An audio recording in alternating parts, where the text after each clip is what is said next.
Do you feel comfortable that you're being compared or may nagsasabi na kamukha mo rin si Pia Wurtz pa?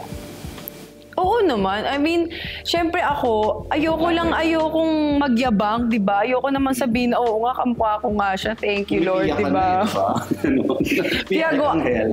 Pia Moran. Maganda din yun. Hindi, pero ano siya talaga, she has been a source of inspiration to me since she joined pageantry before. Kasi nga yung perseverance niya, how hardworking she is, at saka until now, di ba, nakikita nyo naman, working pa rin talaga siya kahit na happy na yung family. Meron na siyang sarili niyang pamilya. At saka, idol ko siya kasi successful siya sa career niya. She took her time na magkaroon ng relationship. Tapos yung partner na meron siya ngayon, diba? Parang perfect match silang dalawa. So gusto ko parang ganun. Diba? Tsaka successful. Success.